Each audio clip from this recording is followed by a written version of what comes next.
जी, recently जो है वो एक सज़ा हुई है माहिर बलूच को, उम्र कैद की सज़ा। अच्छा जी। एक डॉक्टर जो लाशें उठाने के बजाय लाशों का हिसाब माँगती रही, और एक बेटी जिसका बाप गायब हुआ और उसने हज़ारों बापों की आवाज़ बन गई। अच्छा, ये सिचुएशन ये है कि पहले सबसे पहले हम माहिर बलूच के बारे में जानते हैं और पूरी कहानी डिस्कस करेंगे कि फ़ैसला सही है या गलत है। अच्छा, मैगज़ीन ने दुनिया की 100 बढ़ती हुई लीडरों में इसको शुमार किया, नोबेल इनाम मिला, और फिर 22 जून 2026 को पाकिस्तान की एक अदालत ने उम्र कैद की सज़ा सुनाई। सवाल ये नहीं कि फ़ैसला क्या आया, सवाल ये है कि ये फ़ैसला क्यों आया और इस फ़ैसले का मतलब क्या है। अच्छा, आज की वीडियो में तमाम सवालात जो है ना हम इसको देखेंगे। सबसे पहले कि वो लड़की जिसका बचपन जो है वो 13 साल की उम्र में छीन लिया गया। अब बलूचिस्तान के जो पहाड़ी इलाके हैं, वहाँ से इनका ताल्लुक़ है, ठीक है। और 1993 का साल, बलूचिस्तान का ज़िला कल्लात की एक छोटे से गांव में एक बच्ची पैदा हुई जिसका नाम रखा गया माहन। अब माहरन का जो बलूची ज़ुबान में मतलब होता है मोहब्बत का रंग। अच्छा, लेकिन जिस पर वो पैदा हुई, जिस ज़मीन पर वो पैदा हुई, ज़मीन पर मोहब्बत का रंग कम और खून का रंग ज़्यादा होता। इसके वालिद का नाम था जी अब्दुल गफूर लांगो, जो कि बलूच नेशनल पार्टी के एक सरगर्म रहनुमा, जो अपनी कौम के हुकूक पर बात करते थे, और बस इतना ही जुर्म था उनका। तो 2006 में हुआ क्या कि 2006 में जब मारन बलूच जो है वो 13 साल की थी, उसके वालिद पहली बार गिरफ्तार हुए, 3 साल जेल में गुजरे, और मगर ख़ानदान जानता था कि ये ख़त्म नहीं होगा। फिर आया वो दिन जब मारन की ज़िंदगी हमेशा के लिए बदल गई। 12 दिसंबर 2009 को अब्दुल गफ्फार अपनी बीमारी के इलाज के लिए कराची, अपनी वाइफ को कराची ले जा रहे थे। तो अस्पताल के बाहर सफ़ेद रंग की दो टोयोटा गाड़ियाँ आईं, और सादा कपड़े लोग उतरे और अब्दुल गफूर को कर ले गए। अच्छा, पुलिस ने एफआईआर नहीं लिखी, मारन उस वक्त 16 साल की थी। अच्छा, अब ये जो चीज़ है कि 16 साल की थी और उठा के लेके, लाजमी सी बात है, एक बेटी हो या बेटा हो उसकी लाइफ तो बहुत। अच्छा, अब आता है कहानी का एक और रुख, बलूच यकजहती कमेटी और लॉन्ग मार्च, हज़ारों लोगों का हुजूम, ख़वातीन हाथों में तस्वीर उठाए हुए इस्लामाबाद की तरफ मार्च कर रहे हैं। 2020 में मारन ने बलूच यकजहती कमेटी BYC की बुनियाद रखी, या यूँ कहें कि इसे एक नई रूह दी।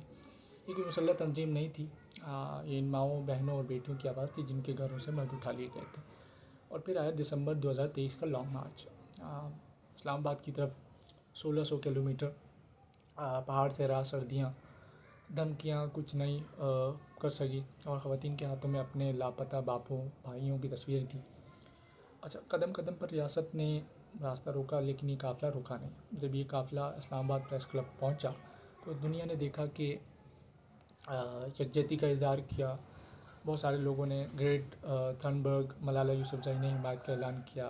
अच्छा, मारंग को 2024 में उभरती लीडर शामिल किया गया, इंस्पायरिंग वूमेन के तौर पर दिया गया। 2025 में इन्हें नोबेल इनाम दिया गया। अच्छा, ये कुछ मशकूक बनाता है चीज़ों को, लेकिन ये कि पाकिस्तानी रियासत के लिए ये सब कुछ काबिल कबूल ना था, क्योंकि दो व्यू हैं। एक फ़ौज हमें इस हवाले से बताती है, और एक जो है बैरून ममालिक जो है वो सपोर्ट करते हैं। अच्छा, गवादर वो दिन जिसने सब बदल दिया।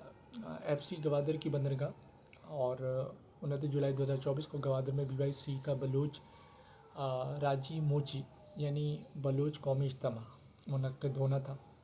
सूबाई हुकूमत ने मुखालफत की और कहा कि गैर मुल्की वफूद आए हुए हैं, सिक्योरिटी ख़तरा है, और तुरबत या खुजदार में BYC से इनकार कर दिया कि उनको ये इजाज़त नहीं है। इज्तिमा हुआ, लेकिन पुरअमन न रहा। सरकारी बयानिया ये है कि मारन ने तकरीर में FC एहलकारों के ख़िलाफ़ भड़काया, हुजूम ने FC एहलकारों की गाड़ी पर हमला किया, सिपाही शब्बीर अहमद पथराव हुआ और ज़ख्मों से शहीद हो गया।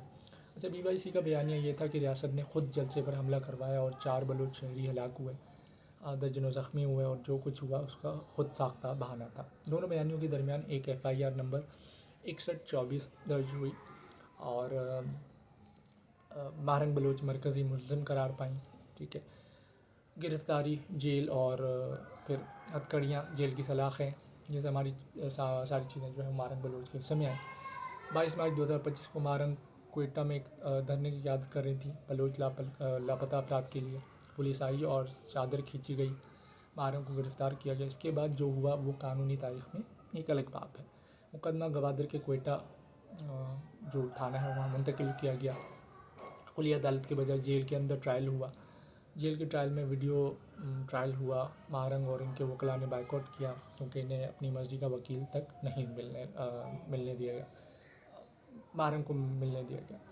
अच्छा, बहन नादिया बलूच ने मीडिया को बताया कि पहले कुली अदालत थी, फिर जेल ट्रायल, फिर फेसलेस ट्रायल।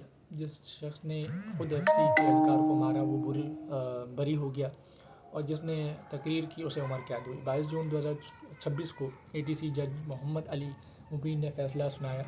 महारंग बलूच और सिफ़ातुल्लाह शाह उम्र कैद दफ़ा 302, 148, 147 बी के तहत सज़ा, मकतूल के ख़ानदान को 2 लाख रुपये जुर्माना। अच्छा, अब इसमें हुआ क्या है जी, क्या ये फ़ैसला सही था या गलत था? हुकूमत और फैसले के हामियों के दलाल ये 2 डिफरेंट हैं। पहले नुकता कि एफसी का सिपाही शब्बीर अहमद एक 30 साला नौजवान था, सीबी का रिहायशी था, ड्यूटी पर था और शहीद हुआ, एक हकीकत है और मौत पर सियासत नहीं होनी चाहिए। दूसरा नुकता ये कि अदालत ने कहा कि महारंग ने तकरीर में एफसी गाड़ी पर हमले की तरगीब दी, अगर साबित हो तो ये कानूनी जुर्म है। तीसरा नुकता, वज़ीर आला बलूचिस्तान मीर सरफराज भुट्टी ने कहा कि ये इंसाफ की फ़तह है।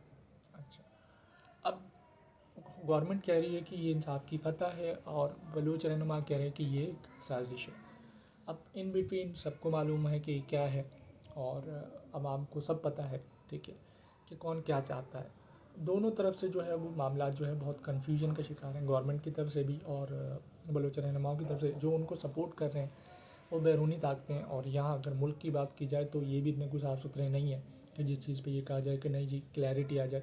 और गवर्नमेंट इतनी साफ़ सुथरी होती तो कोई शक ही नहीं करता इस चीज़ पे, लेकिन क्योंकि ऑब्वियसली बात है कुछ डाउट्स होते हैं, ठीक है, तो जो डाउट्स होते हैं वो फिर किसी और तरफ लेके जाते हैं। आपकी राय क्या है इसमें? आप लोग भी राय दे सकते हैं अपनी, कमेंट कीजिए कि रियलिटी क्या है और क्या ये झूठ है या सच है।